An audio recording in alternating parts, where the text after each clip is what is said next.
পুড়তে পুড়তে নাকি স্বর্ণ খাঁটি হয়, তেমনি অ্যাক্টিং এর খাঁটি স্বর্ণের ব্যাপারে যদি বলা হয়, সাউথের কিছু অ্যাক্টরদের মাঝে বিক্রম স্যারের নাম না নিলেই নয়। তার অ্যাক্টিং এর ব্যাপারে যত বলবেন তত কম হবে। এখন তার অবস্থা এমন, সে যদি কিছু না করে মুভির মাঝে জাস্ট প্রেজেন্ট থাকে, তাতেও মনে হয় মুভিটা চলবে, কামাই করবে। তার সাক্ষাৎই মনের মাঝে একটা ফিল এনে দেয়। আজ তারই একটা মুভি নিয়ে কথা বলতে চলেছি। মুভির কাহিনী একটি ফরাসি ফিল্ম পয়েন্ট ব্লাঙ্কের রিমেক। পুরো মুভিটা মালয়েশিয়াতে শুট করা হয়েছে, তাই সিন বা জায়গা সেখানকারই হবে। বাকি অভিনেতাদের ব্যাপারে তেমন কিছু বলার নেই, সবাই বেশ ভালো করেছে। বিক্রম স্যার তো রয়েছেই, মিউজিক লোকেশন ঠিকঠাক ছিল, এই জন্যই সেই সময় হিট করেছে। মুভিতে হিরোইনের দেখা পেলাম না, তার মানে যে ভালোবাসার কোনো দিক নেই এমন না, আছে একটু, বাট তার মাঝে কোনো ধরনের নিউডিটি বা ভালগার কোনো কিছু নেই, তাই সবাই মিলেই এনজয় করতে পারবে, নো প্রবলেম। কথা বলছিলাম 2019-এ মুক্তি পাওয়া অ্যাকশন থ্রিলার তামিল মুভি নাম কাডারাম কোন্ডান এর ব্যাপারে। মুভির সিন শুরু হয় কুয়ালালামপুর পেট্রোনেস টাওয়ারকে ফলো করে। রাত বাজে 12:30। ক্যামেরা আস্তে আস্তে জুম ইন হয়ে টাওয়ারের একটা ফ্লোরে ফোকাস করে, যেখান থেকে ওয়ারের মাধ্যমে লাভ দিয়ে হাই রিস্ক নিয়ে নিচের তলায় নামে এক ব্যক্তি। এন্ট্রি হয় আমাদের হিরো বিক্রম স্যার অর্থাৎ কেকের। ওপর থেকে দুইটা লোক তাকে দেখে, কেকে সেখান থেকে পালাতে থাকে। পেটের এখানে চোট লেগেছে, সেই দুটো লোক তার পিছে আসে। কেকে তাড়াতাড়ি সেখান থেকে বের হওয়ার চেষ্টা করে। একটু পর ক্যামেরা দূর থেকে বিল্ডিংটা দেখায়, চেনে এটা কোন জায়গা? Twin tower. কেকে সেখান থেকে বের হয়ে সামনের দিকে যাচ্ছে, লোকগুলো আসছে। পেট মনে হয় কেটে গেছে, তাই ঠিক মতো হাঁটতে পারছে না। ক্যামেরা এক ভদ্র ছেলের কাছে আনে, যে গাড়িতে বসে বসে হিরো আলমের গান শুনছে। এর নাম নন্দু। কেকে তার কাছে ফোন করে বলে ঝামেলা হয়ে গেছে, প্ল্যান চেঞ্জ। কি বলো ভাই? কোনো মতে বেঁচেছি, দুইটা লোক আমার পিছু নিয়েছে। কে তারা জানি না। কথা বলতে বলতে ব্যাগ ম্যাগ চটকা মেরে ফেলে দেয়। শোন, তাড়াতাড়ি আন্ডার ক্রসিং এ আয় বলে ফোন মনো সব ফেলে দিয়ে সামনের দিকে যেতে থাকে। এরাও আসছে। এক সময় একজন শুট করতে চায়, আরেকজন থামায়, করতে দেয় না। কেকে এখানে এসে থেমে যায়। পেছনে এরা কেকে হাত উঠায়, মানে সারেন্ডার করছে আর কি। কিন্তু এর মাঝেই হাই স্পিডে সাঁ করে একটা বাইক এসে তাকে মেরে দেয়। বাইক তো চটকে যায়, সঙ্গে কেকেও পড়ে যায়। বাইক ওলার কিছু হয়নি, কিন্তু কেকের অবস্থা খারাপ। ট্রাফিক বেঁধে যায়। নান্দাও চলে আসে। লোকজন জমা হয়েছে, তাই এরাও আর সামনে যায় না। নান্দা আসছে কেকে উঠাতে, তখনই হাইওয়ে পুলিশ সেখানে এসে যায়। আফসোস, আমাদের দেশের পুলিশরা এত ফাস্ট না। পুলিশের ব্যাপারে আর কি বলবো, নিজেরা নিজেদের মারছে। ঈদের সময় তো তারা এমন ভাবে গাড়ি ধরা শুরু করে, 5 টাকা পেলেও নিয়ে ছেড়ে দেয়। তাদের থেকে আর কি আশা করা যায়? যাক, চেক টেক করে দেখে সে বেঁচে আছে, হসপিটালে নাই। আর সিন কাট করে ওই হসপিটালে এক প্রেগনেন্ট লেডিকে দেখায়। এন্ট্রি হয় মুভির অন্যতম 2 ক্যারেক্টার। ছেলেটার নাম আভি হাসান অর্থাৎ ভাসু রাজগোপালান, সঙ্গে তার ওয়াইফ আকসারা হাসান অর্থাৎ আতিরা। বাই দ্য ওয়ে, এই দিদি কিন্তু কামাল হাসান স্যারের মেয়ে, শ্রুতি হাসানের বোন। ডক্টর বলছে বেবি ভালো আছে, পজিশনও ভালো আছে, কোনো সমস্যা নেই। এখন জাস্ট একটু সাবধানে থাকতে হবে, কোনো ধরনের রিস্ক নেওয়া যাবে না। টেক কেয়ার সব থেকে জরুরি। এখানে কেউ আছে? জি না, আমরা তো এখানে একাই থাকি। আতিরা বলে চিন্তার কিছু নেই ডক্টর, সে আছে না, ও আমার খুব খেয়াল রাখে। ওকে, তাহলে তো ভালোই। কথাবার্তা বলে বের হয়। এরপর ক্যামেরা তাদের দুজনকেই ফলো করে, দেখায় তাদের মাঝে কতটা মধুর সম্পর্ক, কেমন দুষ্টামি করে। ভাসুর বাবা মা কেউ নেই, আতিরার আছে, বাট ভাসুকে বিয়ে করার জন্য তাদের সঙ্গে সম্পর্ক ভালো না, পরিবারের অমতে বিয়ে করেছে আর কি। যাক, দুনিয়ার পরোয়া না করে এরা দুজনকে ভালোবাসে, পাশে আছে। ভাসু যতটা পারে বউয়ের খেয়াল রাখে। একটা মেয়ে প্রেগনেন্সির সময় যদি জামাইয়ের এমন ভালোবাসা পায়, তাহলে তার মতো খুশি বুঝি দুনিয়ার কেউ হবে না। বাট সবার কপাল তো এত ভালো হয় না। ভাসু একটা হসপিটালে ইন্টার্নশিপ করছে, ডিউটি নাইটে, তাই তাকে যেতে হবে। আতিরা বলে তুমি গেলে আমি একা কি করে থাকবো? এই সময় পাশে কেউ থাকা জরুরি না? আমার মা তো আসতেই চায়, তুমি ফোন করে কথা বলো না কেন? ভাসু বলে ঠিক আছে, আজ রাতে কথা বলবো না। খুশি বলে সে তার কাজে বের হয়ে যায়। একটু পর চলে আসে হসপিটালে। তার আগে যে দিদি ছিল সে তাকে সব বুঝিয়ে দেয়, নতুন একটা পেশেন্ট অ্যাড হয়েছে, সিরিয়াস, একটু লক্ষ্য রেখো বলে সে চলে যায়। ভাসু বসে বসে রিপোর্ট দেখছিল। ডক্টর আসে, ওকে চলে গেছে? জি স্যার। ডক্টর কথাবার্তা বলে রোগী দেখার জন্য চলে যায়। ভাসু বসে বসে বই পড়ছে। একটু পর মনে হয় তার শাশুড়িকে ফোন দিতে হবে। ইন্ডিয়ার টাইম সেট করা ছিল, ফোন দিবে, বাট এখানে একটু নেটের প্রবলেম, তাই বাইরে যায়। নেটের অপেক্ষা করছে। গ্লাসে দেখে এক ডক্টর রুম থেকে বের হয়, এমন মনে হচ্ছে সে পালাচ্ছে। ভাসু ডাকতে থাকে, ডক্টর। সে সাড়া দেয় না। ভাসু পিছে পিছে যায়। লোকটা তাড়াহুড়ো করে সেখান থেকে পালিয়ে যায়। ভাসু আর সামনে না গিয়ে ফিরে এসে চেক করতে থাকে কোনো রোগীর কোনো প্রবলেম হলো কিনা। এখানে এসে দেখে একজন শ্বাস নিতে পারছে না, মানে কে। ভাসু ভালো করে লক্ষ্য করে দেখে তার অক্সিজেনের পাইপ কাটা। বুঝতে পারে সেই লোকটাই করেছে। সে প্রাথমিকভাবে কেকের অক্সিজেন জারি রাখে। একটু পর ডক্টর এসে হ্যান্ডেল করে। যেহেতু তাকে মারার চেষ্টা করা হয়েছে, তাই পুলিশকে ব্যাপারটা জানালে পুলিশ আসে। আর এখানে এন্ট্রি হয় মুভির আরো কিছু ক্যারেক্টার। ইনি হলেন লীনা ম্যাম অর্থাৎ ইন্সপেক্টর কল্পনা। ভাসুর সঙ্গে কথা বলছে তার সহকারী নাভিন, আর এই যে আঙ্গুলের ছাপ নিচ্ছে দিদি চেরি মাডিয়া অর্থাৎ ক্যাথরিন। ভাসু বলছে লোকটা অ্যাপ্রন পরা ছিল, তাই আমি ডক্টর ভেবেছি, কিন্তু সে আমাকে দেখে পালাতে লাগলো, তাই আমার সন্দেহ হয়। ফেস বা অন্য কোনো কিছু আমি নোটিস করিনি। ম্যাডাম পেশেন্টের ব্যাপারে জানতে চাইলে ক্যাথরিন বলে বাইকের সঙ্গে অ্যাক্সিডেন্ট করেছে, ট্রাফিক পুলিশ এখানে এনেছে, কোনো আইডেন্টি বা ফোন কাছে পাওয়া যায়নি। তার মানে কে আসলে ইচ্ছে করেই রাস্তার মাঝখানে গিয়ে দাঁড়িয়েছিল যাতে লোকজন সামনে আসে। ডক্টর বলে মাথায় লাগার কারণে জ্ঞান হারিয়েছে, তেমন কিছু হয়নি, জাস্ট তল পেটে একটা বড় কাটা রয়েছে। ম্যাডাম বলে এটা কি ছুরি দিয়ে কাটা? ডক্টর বলে আঘাতটা অনেক বড়, বাট বোঝা যাচ্ছে না কিসের। ওকে, ও হুঁশ ফিরে আমাদের জানাবেন। আর বাসু এই কার্ডটা তুমি রাখো, যদি ওর ব্যাপারে কোনো কিছু মনে পড়ে তো ফোন দিও। নাভিন আমাদের একটা লোককে এখানে রেখে দাও বলে তারা চলে যায়। বাসু ডিউটি শেষ, যাওয়ার আগে একটু কেকেরে দেখে যে কে এলো, তারপর হসপিটাল থেকে বের হয়ে যায়। রাতে একা একা আসছিস বে? ভাগ্য ভালো কিছু হয় না। বাসায় এসে আওয়াজ না করে চুপচাপ ভদ্র ছেলের মতো বউয়ের পাশে শুয়ে পড়ে। সকালে ঘুম ভাঙতেই দেখে বউ নেই, গিয়ে দেখে রান্না করছে। আরে তুমি কেন এসব করতে গেলে? আমাকে ডাকতা। আচ্ছা জানো কাল রাতে কি হয়েছে? কি হয়েছে আতিরার সঙ্গে সব শেয়ার করছে। আতিরা কিচেন থেকে খাবার নিয়ে এসেই চিল্লায় ওঠে, বাসু পিছনে দেখো। বাসু ঘুরতেই কেউ মাথায় মেরে দেয়। বাসু হুঁশ হারানোর আগে দেখতে পাচ্ছে তার বউকে লোকটা ধরতে যাচ্ছে। সে সমানে চিল্লাচ্ছে, বাসু দেখছে কিন্তু কিছু করার নেই। তার হুঁশ হারায় আর স্ক্রিনের আলো নিভে যায়। হাসি খুশি জীবনে কালো মেঘ নেমে আসতে কতটুকু সময় লাগে। একটু পর ফোনের শব্দে তার হুঁশ ফেরে। মাথায় লেগেছে, ব্যথা তো করবেই। ফোন কানে নিতেই আতিরার আওয়াজ আসছে। বাসু ব্যস্ত হয়ে পড়ে, কে তুই? কেন এমনটা করছিস? ছাড় ওকে। ওপর থেকে বলা হয়, তোর বইয়ের কিচ্ছু হবে না, আমার কথা শোন। 203 নম্বর বেডে যে লোকটাকে তুই আজ বাঁচিয়েছিস, ওকে সবার চোখ ফাঁকি দিয়ে বের করে আনতে হবে। বাসু বলে, এটা সম্ভব না, এখানে সিকিউরিটি অনেক টাইট। বাট বউ তার হাতে, কোনো কি উপায় আছে? ঠিক আছে, আমি তাকে বের করে আনবো, প্লিজ ওর কিছু করো না। মানুষ সৎ থাকতে চাইলেই কি পারে? খারাপ মানুষগুলি এসে তাদেরই কামড়ানো শুরু করে। কি করবে, কোথায় যাবে? এখানে তাদের কেউ নেই, কার থেকে পরামর্শ নেবে কিছুই বুঝতে পারছে না। মনে পড়ে ম্যাডাম কার্ড দিয়েছিল। কার্ডের দিকে তাকিয়ে তাকে আর সিন কাট করে চলে আসে RMP মানে রয়্যাল মালয়েশিয়া পুলিশ স্টেশনে। এরা ভিতরে যাচ্ছে। এখানে বড় অফিসারদের সঙ্গে উপর থেকে 3টা লোক নেমে আসছে। ওই যে মাথায় পাট লাগানো দাদা ভার্সন অফ মামুন, ওনার নাম বিকাশ শ্রীবাস্তব অর্থাৎ ভিনসেন্ট, সঙ্গে 2 পান্টার। যেভাবে এরা একে অপরকে দেখলো তাতে কি বুঝালো একটু পর বুঝতে পারবেন। ভিতরে এসে নাবিন একজনকে জিজ্ঞেস করে ভিনসেন্ট বড় স্যারের সঙ্গে কি করছিল। সে বলে টাওয়ারে এক ইন্ডাস্ট্রিয়ালিস্ট খুন হয়েছে, সেই কেসের ব্যাপারেই হয়তো কথা বলছে। ম্যাডাম রেগে যায়, কাজ করো, লোকটা ডিটেলস বের করে জানাও আমাকে বলে সে রুমে যায়। ক্যাথরিন বলে, আচ্ছা সব বড় বড় কেস ভিনসেন্ট স্যার পায় কেন? নাবিন বলে, তার উপরের সবার সঙ্গে ভালো সম্পর্ক, আর তাছাড়া সে যেভাবে কেস সমাধান করে ম্যাডাম ওইসব রাস্তা কখনো গ্রহণ করবে না। ম্যাডাম এখান থেকে ফুচকি পেরে দেখছে, মানে হলো ম্যাডামের সঙ্গে ভিনসেন্টের একদমই যায় না, দুজনের খুব অমিল। কেকের ফিঙ্গারপ্রিন্ট এনেছে, সেটা দিয়ে তাদের কাছে যে ব্যক্তির ডাটা রয়েছে তাদের মাঝে কারোর সঙ্গে ম্যাচ করে কিনা সার্চ করা শুরু করে দেয়। এদিকে সার্চ হোক, সিন নিয়ে আসে এখানে। আতিরাকে বেঁধে রেখেছে, সে তো ভয় কেঁদেই যাচ্ছে।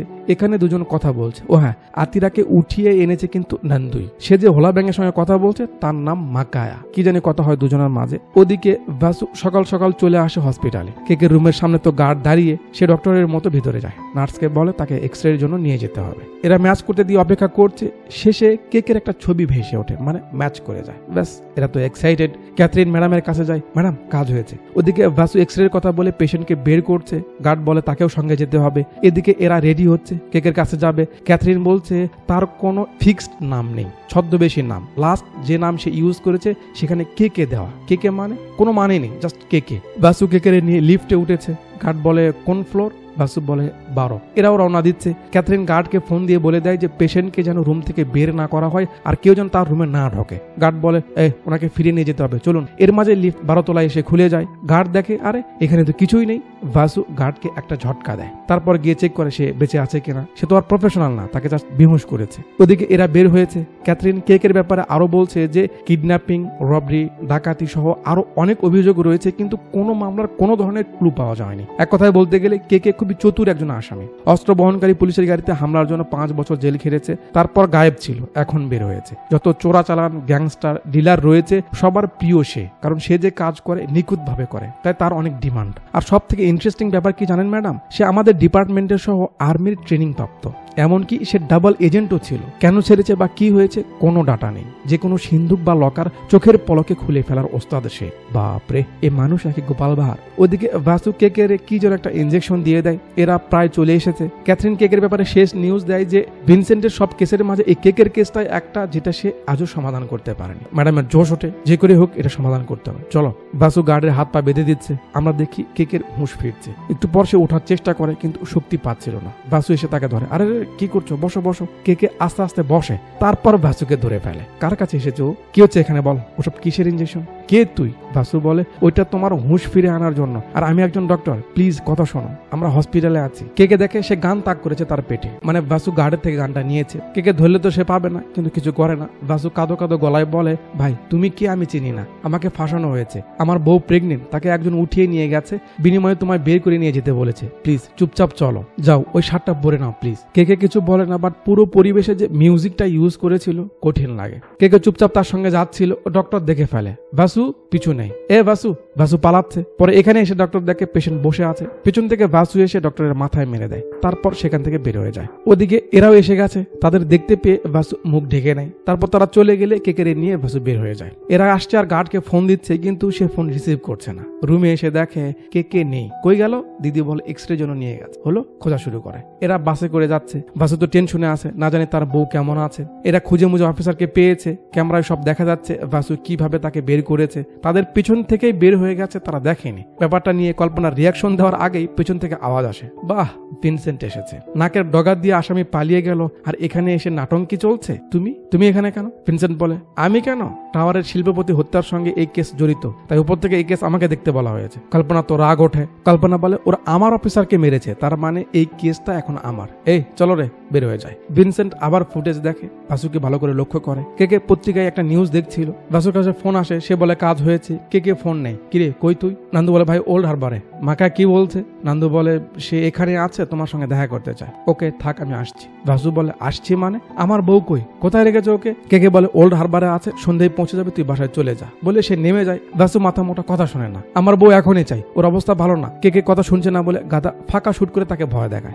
কে তো থামে, বাট শুটের শব্দে পরিবেশ ঘোলাটে হয়ে যায়। আবে কি করছিস বে? আমার বউ এখনই চাই, ওকে নিয়ে মেট্রোতে আসতে বলো। কে কথা বাড়ায় না। এরা হসপিটাল থেকে বের হতেই একটা অফিসার খবর দেয়, ম্যাডাম যে দুজন এখান থেকে পালিয়েছে ওদের অমুক জায়গায় গান ফায়ার করতে দেখা গেছে। মানুষগুলো কতটা অ্যাক্টিভ পুলিশকে জানিয়েছে সঙ্গে সঙ্গে। শুনে এরা তাড়াহুড়ো করে রওনা দেয়। ম্যাডাম ক্যাথরিনকে বাসুর ব্যাপারে খোঁজ নিতে বলে। সিন চলে আসে স্টেশনে। কে নান্দুর সঙ্গে কথা বলছে, তারা কোথায়? নান্দু চলে এসেছে আতিরাকে নিয়ে, নিচে নামছে, এরাও আসছে।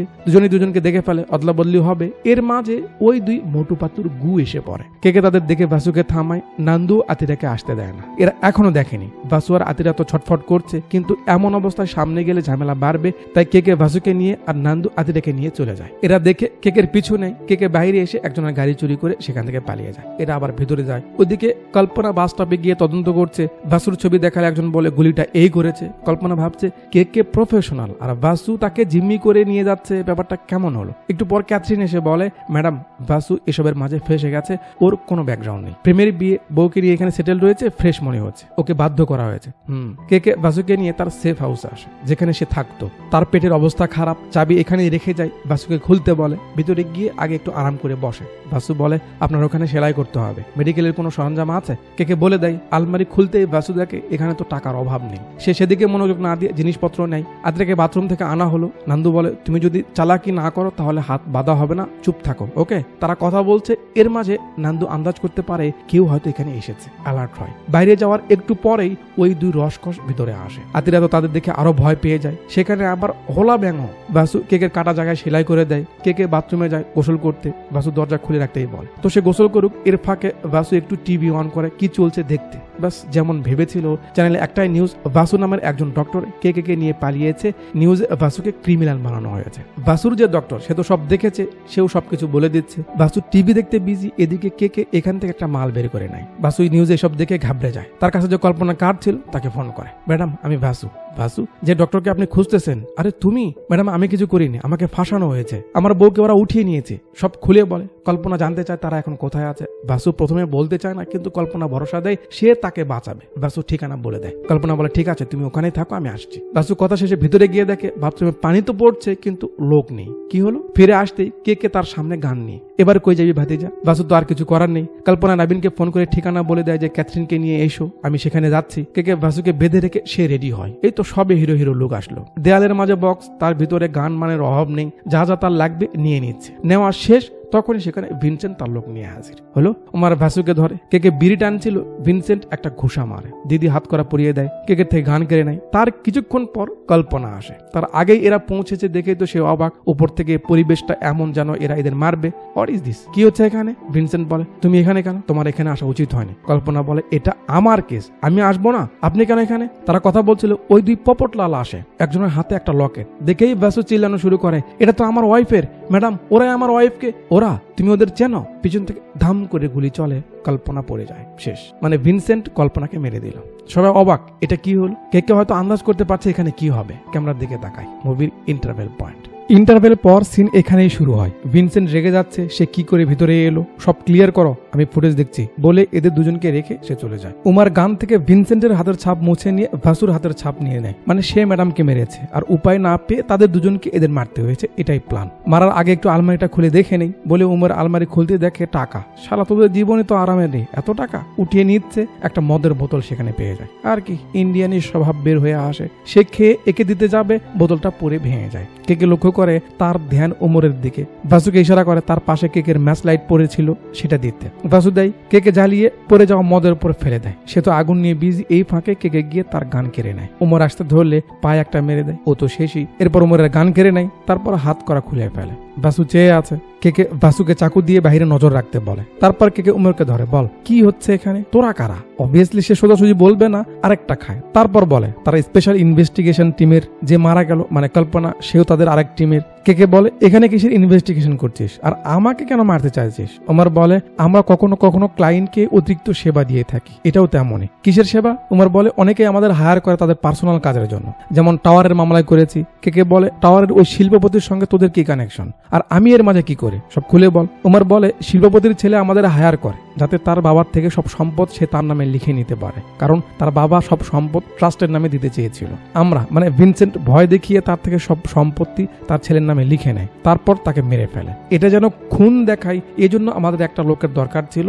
মাকায়ের সঙ্গে ভিনসেন্ট ডিল করে, মাকায় তোকে তোর পুরনো কেসের কাগজপত্রের কথা বলে সেখানে পাঠায়। তুই মাকাইকে বিশ্বাস করে সেখানে যাস, আর আমাদের প্ল্যান ছিল তোকে মেরে শিল্পপতির খুনি বানিয়ে দেওয়া। আমরা যখন তাকে মারি, সেখানকার একটা সিক্রেট ক্যামেরায় ফুটেজ ছিল, আমাদের কাছে সেই ফুটেজটা ছিল, আমরা সেটা ইউজ করে তোকে ফাঁসাতাম আর ওই ছেলের থেকে টাকা খসাতাম, কিন্তু তুই পালিয়ে যাস। মুভির শুরুর সিন মনে আছে? কে বলে, অফিসের সিকিউরিটি ক্যামেরা ওই ফুটেজ এখন কোথায় আছে? উমর বলে, পেন ড্রাইভে ভিনসেন্টের কাছে, আর সেটা তার অফিসে। কে বলে, মাকায় আমাকে মারতে চাইবে কেন? উমর বলে, ভিনসেন্ট তাকে ভয় দেখিয়েছে, আর নয়তো টাকার জন্য ভিনসেন্টের সঙ্গে হাত মিলিয়েছে। মাকাই তাদেরকে এই ঠিকানার ব্যাপারে বলেছে। বাসু দেখে এরা হাজির। কে বলে, পুলিশ এসেছে। ভিনসেন্টের চামচা আগে গিয়ে ক্যাথরিনকে বলে, বাসু ম্যাডামকে শুট করেছে, আমরা আটকাতে পারিনি। কি? এরা তো শক খায়, চলো। কে বাইরে গিয়ে দেখে তারা উপরে আসছে। বাসু একে জিজ্ঞেস করতে থাকে, বল আমার বউ কই, কি করেছিস তোরা? সে তো কিছু বলছে না। কে খুব ইজিতেই এদিক দিয়ে বের হয়ে যায়। বাসু গেট দিয়ে যেতে ধরে, দেখে পুলিশ। কে নিচে নেমে বাইক নিয়ে চলে যায়, অফিসাররাও পিছু নেই। এদিকে বাসুও পালানোর চেষ্টা করে, এই বারান্দা দিয়ে যাবে, সেখানেও পুলিশ। এবার কি করবে? নিচের দিকে দেখছে, যেমন ভাবছে তেমনই, এখান থেকে লাফ দিয়ে নিচের বারান্দার ওয়াল ধরে। ওদিকে এরা রুমে এসে দেখে কল্পনা পড়ে আছে, তাদের সিনিয়র এভাবে পড়ে আছে। খুব ভালো মানুষ ছিল সে, তাই খারাপ লাগাটাই স্বাভাবিক। উমর বলে, ওরা আমাকে মেরে এদিকে পালিয়েছে। এরা সত্য মনে করে বাসুকে ধরতে যায়। এখানে বাসুকে দেখে ভিনসেন্টের চামচা শুট করে, কিন্তু লাগে না, নাভিন থামায়। বাসু সেখান থেকে আবার লাফ দিয়ে তার মাথা ধরে কোনো মতে নিচে নামে। ওদিকে কে তো সব তামা করে যাচ্ছে, লম্বা একটা চেজিং হয়, দুজন যেভাবে পারে নিজেদের বাঁচানোর চেষ্টা করে যাচ্ছে। বাসু দৌড়াতে দৌড়াতে মেট্রো স্টেশনে আসে, মনে করে সে তাদের চাকমা দিয়েছে, কিন্তু না, এরা এখনো পিছে পড়ে আছে। এদের দেখে বাসু ট্রেনে ওঠে, এরা উঠে পড়ে। তারপর চলতে চলতে এখানে এসে সামনাসামনি হয়। বাসু এখন কি করবে? আশেপাশে দেখে এক প্রেগনেন্ট মহিলাকে ধরে নেয়। চুপচাপ ওখানে দাঁড়িয়ে থাকো, এদের কাছে তো কোনো উপায় নেই। ট্রেন সামনের স্টেশনে থামলে এদের এখানেই থাকতে বলে বাসু দিদিকে নিয়ে নেমে যায়। ট্রেন ছেড়ে দিলে এরা দেখে বাসু মহিলাটার কাছে ক্ষমা চাইছে, তার উপায় ছিল না তাই এমন করেছে, মাপ চাইছে। বাসু সেখান থেকে বের হয়ে একজন থেকে গাড়ি কিনে নিয়ে টান দেয়। ওদিকে ভাই ধরা পড়তে পড়তে আবার পিছলে যায়।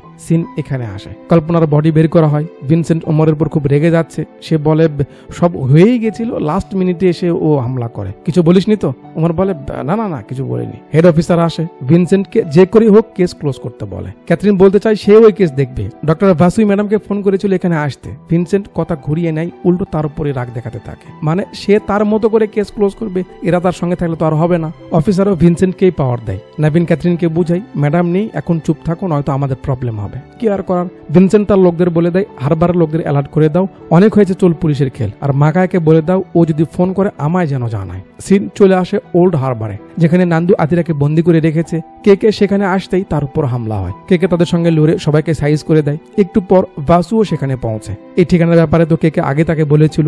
বাসু ভিতরে আসতেই কে ভিনসেন্টের লোক মনে করে তাকে ধরে ফেলে, অল্পের জন্য বেঁচে যায়। আবে এখনই তো মূর্তি, ভাই আমার বউ, চল। দুজন ভিতরে এলে দেখে চেয়ারে কিছু একটা ঢেকে রাখা। বাসুর তো জান বের হয়ে যাচ্ছে, না জানি আতিরার কিছু হয়েছে। ওপর থেকে কাপড়টা সরালে দেখে নান্দু, যেভাবে তাকে মারা হয়েছে। বাসু তো ভয় পেয়েছেই, সঙ্গে কেকেরও খারাপ লাগে। কে আবার ঢেকে রাখে। বাসু বারবার বলতে থাকে তার বউ কই, বউ কই। নান্দুর মৃত্যুই একটা খারাপ লাগা। ওপর থেকে বারবার বাসুর চিল্লানি শুনে কে রাগ করে ধরে ফেলে। বলেছি না তোর বউ ঠিক আছে, যতক্ষণ না আমরা বেঁচে আছি তোর বউয়ের কিচ্ছু হবে না, চুপ থাক, যেতে থাকে। বাসু বলে ওই ভিডিও পেলে ভিনসেন্টকে ধরিয়ে দিতে পারবো, আর আমরা এখান থেকে সহজেই বের হতে পারবো, কিন্তু সেখানে আমরা পৌঁছবো কি করে? কে চেয়ে থাকে। তারপর দুজন সেখান থেকে বের হয়। পেছনে একটা মিউজিক দিয়ে ক্যামেরা কে ফলো করে। সে কিছু লোকের সঙ্গে দেখা করে, বাসু সঙ্গেই রয়েছে। ঘুরে ঘুরে বেশ কিছু লোকের সঙ্গে দেখা করে। পরিবেশ আর লোকজন দেখে তো বুঝতেই পারছেন এরা কেমন লোক। যাক, সারা রাত কে অনেকের সঙ্গে দেখা করে নান্দুর শেষ কাজটা করে। তারপর সেখান থেকে চলে আসে একটা ডিস্কোতে। একজন কানে কানে কিছু বলে। কে সাইড দিয়ে একটা রুমে আসে, যেখানে হলা ব্যাং মস্তি করছে। কপাল, আরে আমার বাচ্চা আয়, আমি তো তোর ব্যাপারেই ভাবছিলাম। কে বলে কেন, যে 5টা লোক পাঠিয়েছিলি তারা আমায় মারলো কিনা এটা জানতে? আরে কি যাতা বলছিস, আমি কেন কাউকে পাঠাবো? কে ব্যাঙের গায়ে মদ ঢালতে শুরু করে। দিদিরা ভয় পেয়ে যায়, বাসু তাদের বের করে দেয়। কে ব্যাংকে ধরে। তাহলে ওই টাওয়ারে আমার কেসের ফাইল ছিল না, তুই সেজন্য আমাকে ওখানে পাঠিয়েছিলি? হ্যাঁ বেটা। কে বলে 6টা বছর ধরে আমি এসব থেকে দূরে আছি, কোনো ঝামেলায় জড়াইনি, তুই আমায় ডেকে ফাঁসিয়ে দিলি, সেটাও না হয় মাফ করলাম, কিন্তু নান্দু ওকে কেন মারিয়েছিস? তুই জানিস না ও আমার কে? ওর বউ প্রেগনেন্ট, কোথায় ও? ব্যাং বলে ভিনসেন্ট এসব করেছে, ওই ভাবের পিছনে রয়েছে, আর ওর বউ ওর কাছেই রয়েছে, তার কথাতেই আমি তোকে ফাঁসিয়েছি, সব স্বীকার করে। কে ভিনসেন্টকে ফোন দিতে বলে। বুইরা ফোন দিয়ে বলে কে ফোন করেছিল, কাল 10টায় ওরা টাকা আর পাসপোর্ট নিতে আসবে। ভিনসেন্ট বলে ঠিক আছে, আপনি সাবধানে থাকেন, ওরা আসার আগে আমরা পৌঁছে যাব। কথা শেষে কে শালাকে বালিশ চেপে ধরে, কিন্তু বাসু সমানে না করে, যার জন্য ছেড়ে দেয়। যাচ্ছে গান বের করে ধম ধম ধম ধম ছেড়ে দিলে এ আবার ধোকা দেবে, আর নান্দুর কথা কি করে ভুলে যায়। পরের দিন সকালে কন্ট্রোল রুম থেকে অফিসাররা দেখে বেশ কিছু জায়গায় ইলিগেল অ্যাক্টিভিটিস হচ্ছে, মানে মারামারি, গাড়ি ভাঙচুর। এমন মনে হচ্ছিল যেন শহরে আতঙ্কি চাচারা ঢুকে গেছে। পুলিশ অ্যাক্টিভ হয়ে যায়, নিউজ ছড়িয়ে যায়। যেই নিউজ এরাও শুনছিল, নিউজে বলছে শহরে অপরাধীরা ছড়িয়ে পড়েছে, পুলিশ সবাইকে ধরছে। তার সঙ্গে আপডেট হলো শিল্পপতি খুনের আসামি কেকের ঘনিষ্ঠ লোক নান্দু মারা গেছে। গোপন সূত্র কনফার্ম করেছে নান্দু জাস্ট কেকের ডান হাতই ছিল না, সে তার নিজের ছোট ভাই ছিল। শুনে তো ভাবছো কি এই জন্য সে এমন পাথরের মতো হয়ে গেছে, আর এই জন্যই তার রাগ ডাবল হয়ে গেছে ভিনসেন্টের উপর। বাসু আর কি করবে। ওদিকে ভিনসেন্ট মাকায়ের কাছে যেতে বের হয়ে দেখে সব পুলিশ আর আসামি দিয়ে ফ্লোর ভরা। জিজ্ঞেস করলে একজন বলে এখানে জায়গা হচ্ছে না, তাই যাদের রায় শোনানো হয়েছে তাদেরকে পার করা হচ্ছে। শহরে ঝামেলা শুরু হয়েছে। ভিনসেন্ট তার চামচাকে নিয়ে বের হয়ে যায়, আর আমরা দেখি এরা এখানে। ভিনসেন্ট পার হতেই কে বের হয়, পুলিশের গাড়ি থেকে অ্যাপ্রন আর হ্যান্ডকাপ নিয়ে নেয়। তারপর বাসুকে আসামি বানিয়ে দুজন খুব ইজিতেই ভিতরে যায়। তার মানে কাল কে যে লোকগুলোর সঙ্গে দেখা করলো মূলত এই জন্যই, যাতে তারা এমন একটা হাঙ্গামা শুরু করে আর পুলিশ সেদিকে অ্যাটেনশন দেয়। ভিনসেন্টের রুম কোন দিকে, এখানে দেখে কে সেদিকে যায়। রুমের বাইরে ভিনসেন্টের নাম লেখা। রুমে ঢোকে। কে লকার খুলবে। বাসু বলে ভাই আমি গিয়ে কি আতিরাকে খুঁজবো? কে একটু চেয়ে থেকে তার অ্যাপ্রন খুলে দেয়। তারপর একটা গানও দেয়, সাবধানে রাখিস, খুব প্রয়োজন ছাড়া বের করবে না, চল যা। ওদিকে ভিনসেন্ট মাকায়ের এখানে এসে দেখে মাকায় তো মাখা হয়ে গেছে। সে বুঝতে পারে তার সঙ্গে গেম খেলা হয়েছে। এই মহিলা জায়েদ খানকে ফোন করে ভিনসেন্ট আতিরাকে উপর থেকে ফেলে দিয়ে মারতে বলে, যাতে সে তাদের ব্যাপারে কিছু বলতে না পারে। সে যে প্রেগনেন্ট এতে কিছু যায় আসে না। বাসু বের হয়ে আতিরাকে খোঁজা শুরু করে। এদিকে এই সামুদ্রিক ঘোড়া আতিরাকে টেনে নিয়ে যাচ্ছে সাইডে। কে তার কাজে লেগে পড়েছে। ওদিক থেকে ভিনসেন্টও আসছে। বাসু খুঁজতে খুঁজতে এক জায়গায় একটা মেয়ের পা দেখে মনে করে আতিরা। ভিতরে দেখার চেষ্টা করে, দেখে অফিসারের সামনে একজন আসামি, আর তার সামনে বাসুর ছবি। সে চিনে ফেলে। বাসু গান তাক করে, আবে গাধার তোকে কেন এভাবে ভিতরে যেতে হবে? আতিরাকে নিয়ে এসে সাইডে আসে, ওই সামন দিয়ে ফেলে দিবে, বাট এত সহজ তো না। আতিরা বাঁচার চেষ্টা করছে। বাসু বারবার অফিসারকে বসতে বলতে বলতে সে ধাম করে তাকে ধরে ফেলে। কে অনেক দূর এগিয়েছে, আরেকটু সময় লাগবে। ক্যামেরা বারবার এদের দুজনের অবস্থা দেখাতে থাকে। সব থেকে কষ্ট লাগে যখন এই জামাইয়ের নাভির ভিতর থেকে তুলা বের করা বেকার মহিলা আতিরাকে মারছিল তখন। আতিরা তো পেট নিয়ে পারছে না, তারপরও চেষ্টা করে যাচ্ছে। বাসুর মার খেতে খেতে অবস্থা খারাপ, শেষে বোতলটা হাতে পায়। আতিরা তো ব্যথায় জানটা বের হয়ে যাচ্ছে, কিন্তু বন্দুকের ভয় আর বাচ্চার কথা ভেবে আবারও উঠে দাঁড়াতে হচ্ছে। সে আতিরাকে প্রায় ফেলে দিবে, আতিরা এখনো যুদ্ধ করে যাচ্ছে। ধাক্কা মাক্কা দিয়ে পালাতে লাগে, আবার ধরে, গান পেটে তাক করে, মারতে যাবে, বাসু এসে যায়, তাকে মারার সুযোগ পায় না, দুজন লেগে পড়ে। এখানে এরা বিজি, ধাম করে গান চলার শব্দ হয়। কি হলো? সবাই সেদিকে অ্যাটেনশন দিচ্ছে, ভিনসেন্টও এসে গেছে, কেকের কাজ কি হচ্ছে বোঝা যাচ্ছে না। আবার গানের শব্দ হয়, এরা খুঁজতে বের হয়। এদের হাতাহাতিতে শেষে গানটা ডাইনোসরের হাতে যায়। সে মারতে যাবে, কিন্তু আতিরা এসে তাকে ইচ্ছে মতো মারা শুরু করে। তার যত রাগ আর ক্ষোভ ছিল সমানে মারতে থাকে। বাসু তাকে টেনে নিয়ে যায় যে সে মরে যাবে। তারপর দুজনকে ধরে খুব কান্না করে। এদিকে কেকে ট্রাই করে যাচ্ছে, কিন্তু ভিনসেন্ট এসে যায়, দেখে রুমে কেউ নেই। তারা হুড়ো করে আগে লকারটা খোলে, দেখে তার পেন ড্রাইভটা সেফ রয়েছে, কিছু হয়নি। স্বস্তির নিঃশ্বাস নিতে না নিতেই পাশে কেকে গানটা নিয়ে আগে তার থেকে গানটা নিয়ে নেয়, তারপর পেন ড্রাইভ চায়। আর আমি রিয়াকশন দেখুন, মনে হচ্ছে তার মতো ইনোসেন্ট আর কেউ নেই। দেখ কেকে, আমি তোর ভাইকে মারিনি। কেকে চুপ, কি চাই তোর বল, আমি সব দিতে পারবো। কেকে বলে, তুই এখনো বুঝিস নি মার কাকে বলে, আজ বুঝবি, চল দে। ভিনসেন্ট উপায় না পেয়ে পেন ড্রাইভ দিতে গিয়ে ফেলে দেয়, আর শুরু হয় দুজনের মাঝে সাপ বেজির খেল। প্রথমে কেকে মার খায়, তার কাটা জায়গায় চেপে ধরে হারামি, বাট কতক্ষণ, কেকে হালাকে ধরে ফেলে, তারপর মারা শুরু করে, ধামাধাম মেরে মুড়ি একেবারে চিৎকারি ফেলায়। তারপর পেন ড্রাইভটা নিয়ে বের হবে, দুজন অফিসার ভিনসেন্টের কাছে আসে, তাদের কেউ মারতে হয়, এটা তো আর ব্যাপার না, মারছে। এদিকে রাসেল ভাইপারের লেজ এখনো মরেনি, তার গান বের করতে করতে কেকে বের হয়ে যায়। এরা এই ভিড় থেকে বের হওয়ার চেষ্টা করে, কিন্তু আশেপাশে এরা ঘিরে আছে। এখানে দেখে অফিসারের অবস্থা খারাপ, মানে বাসু তাকে মেরেই পালিয়েছে। বাসু আতিরাকে নিয়ে একটা রুমে ঢোকে। যেহেতু আতিরার সঙ্গে এত কিছু হয়ে গেল, তাই তার পেইন বাড়তে থাকে। এই অব্দ ঠিক ছিল, কিন্তু আতিরা লক্ষ্য করে তার ব্লিডিং হচ্ছে। এটা দেখে দুজনের যেন দুনিয়া খতম হয়ে গেল। হাউ মাউ করে কান্না শুরু করে, কারণ একটা বাচ্চা জাস্ট বাচ্চা না, ইমোশনস, ভালোবাসা, সবকিছু। আতিরার তো বেশি কষ্ট লাগছে, সে সমানে চিল্লাই চিল্লাই কান্না করছে। তাদের কান্নার আওয়াজ শুনে এরা এখানে এসে পড়ে। ক্যাথরিন তো বাসুকে মারতে যাবে, এত রাগ তার উপর, কারণ সে মনে করে বাসু তার ম্যাডামকে মেরেছে। নাভিন থামায়, অফিসাররা বাসুকে ধরে নাই, দুজনেই কান্না করে যাচ্ছে। মহিলা অফিসার এসে আতিরাকে সামলায়। কেকে বের হয়ে যাচ্ছে, বাসু আতিরের কাছে যেতে জোরাজোরি করছে, অফিসাররা তাকে হ্যান্ডেল করছে। কেকে তার পাশ দিয়ে পার হয়ে যায়, কিন্তু কেউ দেখতে বা বুঝতে পারে না। একটু পর বাসুই কেকেরে দেখতে পায়, সে বের হয়ে যাচ্ছে। কেকে ফোন বের করে, আর বাসুর কাছে একটা ফোন বেজে ওঠে। রিং শুনে ক্যাথরিন খুঁজে মুজে বাসুর থেকে একটা ফোন পায়, আর ফোনের পিছনে একটা পেন ড্রাইভ। কেকে পেন ড্রাইভটা কখন রাখলো আমি বুঝতে পারলাম না। বাসু হা করে আছে, কেকে চলে যায়। ওদিকে মারটার খেয়ে গোবরচাটা বসে আছে। বাংলার ঠ এসে বলে, স্যার ডক্টরকে ধরেছে, ওরা কন্ট্রোল রুমে আছে। এদিকে অলরেডি পেন ড্রাইভ ওপেন করে ভিডিও দেখা শুরু হয়েছে। ভিনসেন্ট আসে, ও আমার আসামি, আমি ওকে নিয়ে যাচ্ছি। ক্যাথরিন বলে, নিয়ে যান, কোনো সমস্যা নেই, তার আগে একটু এটা দেখে নিন। ফুটেজ দেখায়, এবার গোবরচাটার বিচি উপরে উঠে যায়। ফেসটা দেখুন, মনে হচ্ছে রাসেল ভাইপার না, ইনোসেন্ট। এমনই হয়, যাদের দেখতে সাধু মনে হয়, ভিতরে ভিতরে তারাই শয়তানের খারাজিলকি হয়। নাবিনের চোখ দেখে তো মনে হচ্ছে সে খেয়ে ফেলবে, কারণ এরা তো সত্যিটা জেনে গেছে যে ম্যাডামকে এই মেরেছে, মানে বাসু সব বলে দিয়েছে। ওদিকে কেকে হিরোর মতো বের হয়ে যাচ্ছে, কেউ না তাকে দেখতে পেল না ধরতে। বস নেটওয়ার্কের বাইরে চলে যায়। ভিনসেন্ট সহ তার সঙ্গে সবাইকে ধরে নেওয়া হয়। এর কিছুক্ষণ পর বাসুকে হসপিটালে আনা হয়, যেখানে আতিরাকে ভর্তি করা হয়েছে। সে ঠিক আছে, তাই একটু তো ভালো লাগে, কিন্তু পাশে বাচ্চার দোলনাটা খালি। বাসু ভুলভাল কিছু ভাবতে যাবে, বাচ্চার কান্না তার কানে আসে। আতিরের কাছে নিয়ে যাওয়া হচ্ছে, আতিরা ইশারা করে তাদেরই বাচ্চা। বাসু খুশিতে আর নিজেকে ধরে রাখতে পারে না। নাবিনও তার কাছে যেতে থামায় না, বাচ্চাকে দেখে, ভিতরে একটা ভালো লাগা কাজ করছে। তারপর আতিরের কাছে যায়, আর দুজনের মোহাব্বত দেখে এদেরও ভালো লাগে। সেই সঙ্গে স্ক্রিনের আলো নিভে যায়, আর সিন শুরু হয় 7 বছরের সামনে একটা বাড়িতে। অবস্থা দেখে মনে হচ্ছে কারো জন্মদিন। ক্যামেরা একটা বাচ্চাকে ফলো করে। কে এটা চিনেছেন? ক্যাথরিন আর নাবিন। পিচ্ছি আবার দৌড় দেয়। এবার ক্যামেরার সামনে আসে আতিরা। মা, ছোট ভাই কি করছে?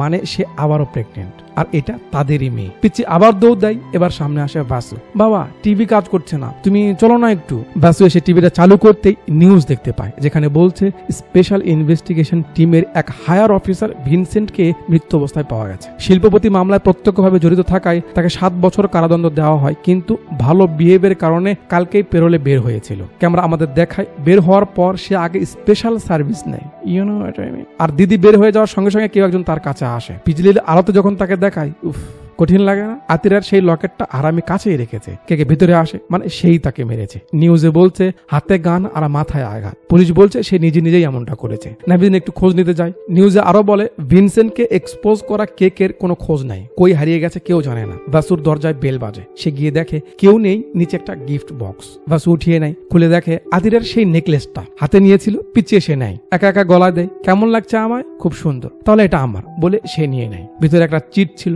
বাসু দেখছে দেখছে। নাভিন এসে বলে সব ঠিকঠাক আছে, ভয়ের কিছু নেই। কে পাঠিয়েছে? বাসু বলে আমার এক বড় ভাই। আমরা চিঠি দেখালে আমরা দেখি কে কে। দিদি বলে তুমি কি ঠিক আছো? বাসু বলে হ্যাঁ এখন একদম ঠিক আছি বলে মুচকে একটা হাসি দেয়, আর হ্যাপি এন্ডিং দিয়ে মুভিটা এখানেই শেষ হয়ে যায়। Realisation of power. পাওয়ার খুব মারাত্মক একটা ব্যাপার। যদি কেউ পাওয়ারফুল হওয়ার পর খারাপ দিকে চলে যায়, তার সঙ্গে পেরে ওঠা মুশকিল হয়ে যায়। আর যদি ভালো দিকটা বেছে নেয়, তাহলে তার মতো ভালো কেউ হতে পারে না। আমরা সাধারণ মানুষ, তাই হয়তো এত গভীরভাবে ভাবি না। বাট এটা মানতে হবে যে আমাদের সকলের কাছে সিচুয়েশনাল কিছু পাওয়ার থাকে। যেমন আপনার কাছে প্রয়োজনের বাইরে 500 টাকা আছে, তখন আপনার কাছে এটুকু পাওয়ার আছে যে আপনি চাইলেই একটা এতিম বাচ্চা বা একটা গরিব মহিলাকে ভালো ড্রেস বা খাবার কিনে দিতে পারবেন। এভাবে নিজের ক্ষমতা ভেবে বা বোঝার চেষ্টা করা রিয়েলাইজেশন, যা আমাদের সবার মাঝে আনা জরুরি। আচ্ছা, তো যাওয়ার আগে কমেন্ট বক্সে একটু নাড়াচাড়া দিয়ে যাবেন, আর ভিডিওর ডিসক্রিপশন বক্সে আমার ফেসবুক ইনস্টার লিংক দেওয়া রয়েছে, সেখানে গিয়ে একটু ফলো করে দিন। যদি এখনো সাবস্ক্রাইব না করে থাকেন করবেন। আর হ্যাঁ, ওপরে যে হকারি করা হয়েছে, বড়ি বেচা হয়েছে, সেটা নিয়ে সিরিয়াস হওয়ার দরকার নেই। এতক্ষণ পর্যন্ত আমার সঙ্গে থাকার জন্য আপনাদের সবাইকে অনেকগুলো ধন্যবাদ।